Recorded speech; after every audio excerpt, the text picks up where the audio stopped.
தனிச்சு சீரோமடா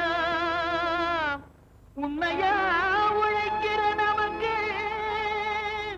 எல்லா நன்மைகளும் நாடி வந்து கூடுதடா.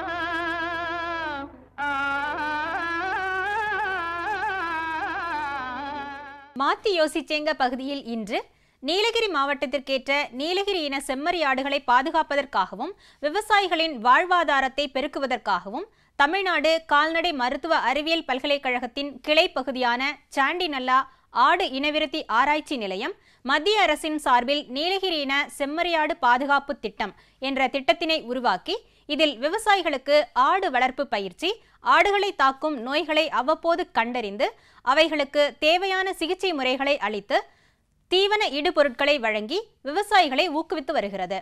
அந்த வகையில் நீலகிரியின செம்மறியாடு பாதுகாப்பு திட்டத்தின் மூலம் நீலகிரி மாவட்டம் ஊட்டி ஃபிங்கர் போஸ்ட் பகுதியைச் சேர்ந்த ஆர் ரகு தான் பெற்ற பயன்களை நம்மிடம் கூற கேட்டபோது,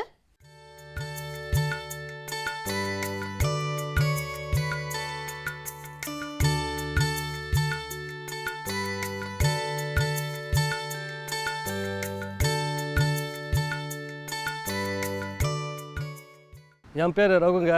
நான் ஊட்டி குருவிலாஸ் என்ற இடத்துல இருக்கேன். நான் பிஎஸ் வரைக்கும் படிச்சிருக்கேன். எங்கள் அப்பா எல்லாம் விவசாயம் பண்ணிட்டுருந்தாங்க. அப்போ நான் சின்னதாக 2 ஆடு வளர்க்கணும்னு ஆசைப்பட்டேன். அந்த ஆடு வளர்த்துனா எனக்கு ரொம்ப லாபம் வந்துச்சு அதில். அதனால் அது ஆடு வளர்த்துன்னு ரொம்ப ஆசையாக இருந்துச்சு. நான் அந்த ஆடோட அந்த விவசாயம் பண்ணிகிட்ருக்கிறேன். இந்த உருளைக்கிழங்கு, கேரட்டு, முட்டைக்கோசு அதெல்லாம் விவசாயம் பண்ணுறேன். அதோடு இந்த ஆடும் வச்சு வளர்த்துட்டுருக்கிறேன். அது நல்ல லாபம் இருக்கிற மாதிரி தெரிஞ்சு கூட அந்த சாண்டிநல்லா ஆடு இனவிருத்தி நிலையில் தான் மருத்துவர்களெல்லாம் நல்லா அந்த நோய் வராமல் சில ஆலோசனைகளை சொன்னாங்க. அதுபடியே ஆடு வளர்த்துனால நல்லா ஆடு நல்லா செழிப்பாக இருக்குது.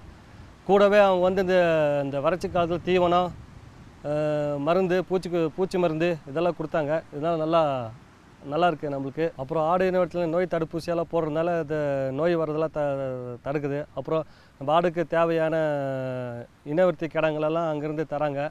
பொட்டை ஆடுங்களும் தராங்க. அதனால் ஆடுகளை எண்ணிக்கை பெருகுது. அப்புறம் தாது உப்பு கட்டிகளை வந்து கம்பியில் கட்டி தொங்க விட்டு ஆடுகளுக்கு அது கொடுத்தா நல்லா தாது சத்தெல்லாம் ஆடுகளுக்கு கிடைக்குது.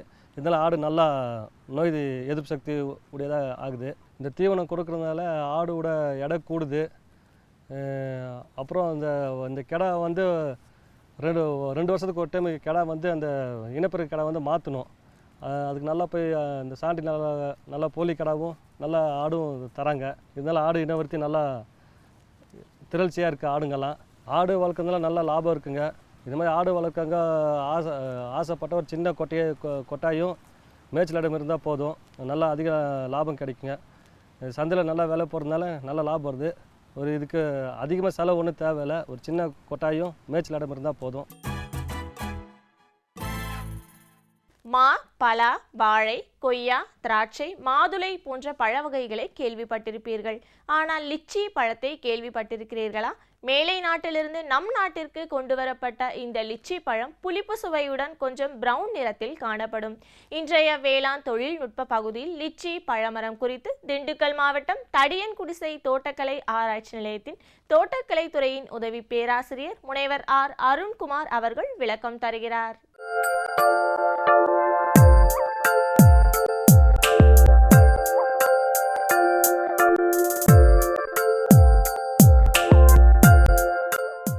லிச்சின்றது நிறைய பேர்த்துக்கு வந்து தமிழ்நாட்டில் வந்து புதுமையாக இருந்தாலும் வட மாநிலங்களான உத்தரப்பிரதேசம், பீகார், பஞ்சாப் போன்ற மாநிலங்களில் வந்துட்டு அதிக அளவில் வந்து பயிர் செய்கிறாங்க. நம்ம வந்து மாமரம் வந்து எப்படி பயிர் செய்கிறோமோ அதே மாதிரி தான் இந்த லிச்சி மரமும். மாமரத்துக்கு என்ன தேவையோ அதே தான் இந்த லிச்சி மரத்துக்கும் தேவை. லிச்சி வந்து பார்த்திங்கன்னா உலக அளவில் வந்து சைனா, இந்தோனேஷியா, நெதர்லாண்ட்ஸு ஆகிய நாடுகளில் வந்து மிக அதிக அளவில் வந்து பயிர் செய்கிறாங்க. இந்த லிச்சி வந்து பார்த்திங்கன்னா சைனாவை வந்து தாயகமாக கொண்டு வந்தது. நம்ம இந்தியாவுக்கு வந்து 17ஆம் நூற்றாண்டுலேயே வந்துருச்சு. பீகாரில் தான் முதல்ல வந்துட்டு இந்த லிச்சி பழம் வந்து சாகுபடி செஞ்சாங்க. இப்போ இந்த லிச்சி பழமரம் வந்து ஏன் வந்து நம்ம வந்து தமிழ்நாடு, அதாவது மித வெப்ப மண்டல பகுதிக்கு வந்து நம்ம வந்து இன்ட்ரடியூஸ் பண்ணுறோம் அப்படின்னா, இதோட பூக்கும் தருணம் மித வெப்ப மண்டல பகுதியான கீழ்பழனி மலையில் வந்து கொஞ்சம் வித்தியாசமாகவே இருக்குது. இப்போ நார்மலாக வந்து பார்த்திங்கன்னா வட மாநிலங்களில் வந்து பூ பூக்கிறது வந்து பிப்ரவரி மார்ச் மாதங்களில் வந்து பூ பூத்து ஏப்ரல் மே ஜூன் ஆகிய மாதங்களில் வந்து பழம் வந்து அறுவடைக்கு வரும்.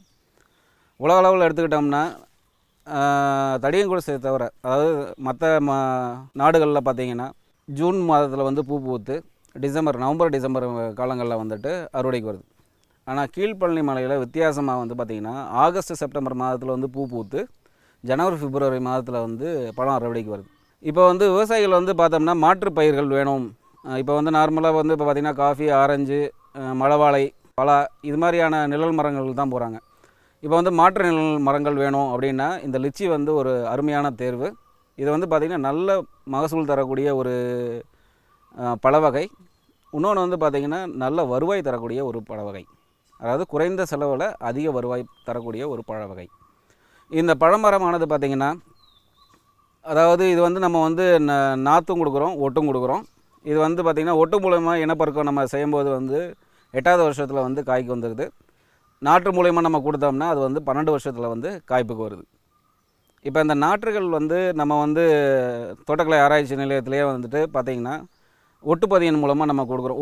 ஒட்டு முறையில் வந்து நம்ம கொடுக்குறோம், பதியன் மூலயமா வந்து நம்ம கொடுக்குறோம். ஆனால் ஒட்டுலேருந்து வரக்கூடிய நாற்றுகள் வந்து நல்லா வந்து மகசூலுக்கு சீக்கிரம் வருதுன்னு நம்ம வந்து ஆராய்ச்சியில் கண்டுபிடிக்கப்பட்டிருக்கு. இப்போ தோட்டக்கலை ஆராய்ச்சி நிலையத்தை பண்ணால் ஒரு ஆராய்ச்சியும் நடந்துகிட்டு இருக்குது. அதாவது கீழ்பழனி மலைக்கு ஏற்ற ரகங்கள் பற்றிய ஆராய்ச்சியும் வந்து ஒரு 3 வருஷமாக நடந்துகிட்டு இருக்குது. இதில் பார்த்திங்கன்னா, அதாவது இந்தியாவில் உள்ள வணிக ரீதியான வகைகள், அதாவது பார்த்திங்கன்னா சாஹி, சைனா, அப்புறம் வந்து Calcuttia, Muzaffarpur, Bombay late red, rose scented ஆகிய வகைகள் வந்து நம்ம இங்கே தோட்டக்கலை ஆராய்ச்சி நிலையத்தில் வந்து நம்ம வந்து ஆராய்ச்சி நம்ம பண்ணிகிட்ருக்கோம். இதில் வந்து பார்த்திங்கன்னா சாஹி அப்படின்ற ஒரு ரகம் வந்து இந்த மாதிரி 2 முறை வந்து பூ பூக்குது.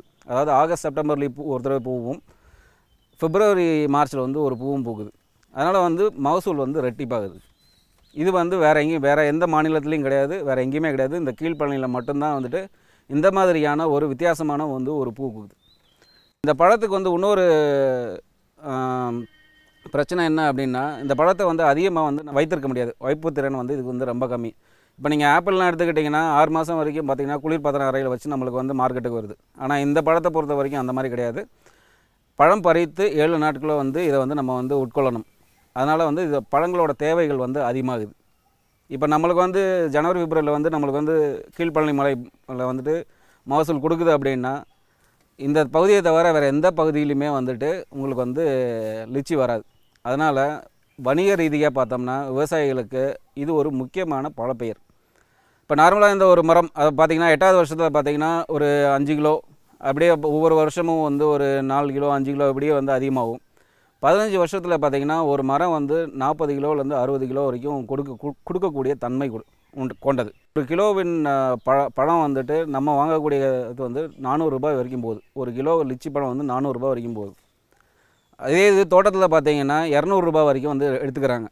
அதாவது வணிகர்கள் வந்து 200 ரூபாய் வரைக்கும் எடுத்துக்கிறாங்க. ஒரு மரத்துலேருந்து பார்த்திங்கன்னா கிட்டத்தட்ட உங்களுக்கு 6000லேருந்து 8000 ரூபாய் வந்து வருவாய் வரதுக்கான வாய்ப்புகள் இருக்குது. ஸோ இந்த மாதிரி புதிய பழ வகை மரங்களை வந்து நட்டிங்கன்னா உங்களுக்கு வந்து நல்ல வருவாய், அதாவது அடிஷ்னல் இன்கம் வந்துட்டு உங்களுக்கு வந்து நிறையா வந்து கிடைக்கிறதுக்கான வாய்ப்புகள் உள்ளது. இது வந்து பார்த்திங்கன்னா ஒரு மாமரம் மாதிரியே 8 மீட்டருக்கு 8 மீட்டர் ஸ்பேஸிங்கில் வந்து இதை வந்து நம்ம நடணும். இது வந்து நடும்போது வந்து பார்த்திங்கன்னா இதுக்கு வந்து அளவு பார்த்திங்கன்னா குழியின் அளவு வந்து 1.5 அடி 1.5 அடிக்கு 1.5 அடி 1.5 அடி, அதாவது நீளம், அகலம், ஆழம் மொத்தம் வந்து எல்லாமே வந்து 1.5 அடிக்கு இருக்கணும். 1.5 அடியில் வந்து பார்த்திங்கன்னா மேல்மண் கூட வந்துட்டு கீழ்மண் கூட வந்து தொழு உரமும் கூட வந்து ஏற்கனவே லிச்சி பயிரிடப்பட்ட மண் கிடைச்சதுன்னா நல்லது. அப்படி இல்லை அப்படின்னா வேம் சொல்லக்கூடிய ஒரு நுண்ணுயிரை வந்து நம்ம வந்து இந்த கலவையோட சேர்ந்து வந்து நம்ம வைக்கணும். இந்த வேம் வந்து என்ன பண்ணோன்னா பாஸ்பரஸை வந்து மண்ணில் வந்து எங்கே இருந்தாலும் தேடி கண்டுபிடித்து இந்த மரத்துக்கு வந்து கொடுக்கும். அதனால் வந்து இந்த லிச்சியை பொறுத்த வரைக்கும் வேம் கொடுக்கறது வந்து மிகவும் அவசியம். இது வந்து விவசாயிகள் அனைவருக்கும் இந்த தோட்டக்கலை ஆராய்ச்சி நிலையம் மூலமாக வந்து நாங்கள் பரிந்துரை செய்கிறோம். ஏற்கனவே லிச்சி வந்து நம்ம வந்து கிட்டத்தட்ட ஒரு 1000 கன்றுகள் வந்து நம்ம வந்து விவசாய மக்கள் கொடுத்துருக்கோம். ஒரு 100லேருந்து 120 விவசாயிகள் வந்து இதில் வந்து பயனடைஞ்சிருக்காங்க. நம்ம வந்து இப்போது இந்த குழிகளை வந்து நம்ம எடுத்ததுக்கப்புறம் நம்ம நடவு செய்யணும். நடவு செய்கிறது வந்து மழை காலத்தை ஒட்டி இருந்தால் மிகவும் நல்லது. அதாவது பார்த்திங்கன்னா நம்மளுக்கு வந்து இப்போது கீழ்பழனி மலையில் மே ஜூனில் ஒரு நல்ல மழை கிடைக்கும். ஸோ மே ஜூனில் வந்து நம்ம வந்து இந்த பழ வகைகள் வந்து நம்ம நடலாம். அப்படி இல்லைன்னா ஆடிப்பட்டம், கார்த்திகை பட்டம், இது ரெண்டு பட்டத்தில் ஏதோ ஒரு பட்டத்தில் வந்து நம்ம வந்து மழை சார்ந்த நேரங்களில் வந்துட்டு இதை நம்ம நடுவது மிகவும் அவசியம். இந்நிகழ்ச்சி பற்றிய உங்களது கருத்துக்களும் ஆலோசனைகளும் வரவேற்கப்படுகின்றன. எங்களுடைய மின்னஞ்சல் முகவரி ddagri05chennai@gmail.com. மீண்டும் நாளைய பொன் விளையும் பூமி நிகழ்ச்சியில் சந்திப்போம். நன்றி, வணக்கம்.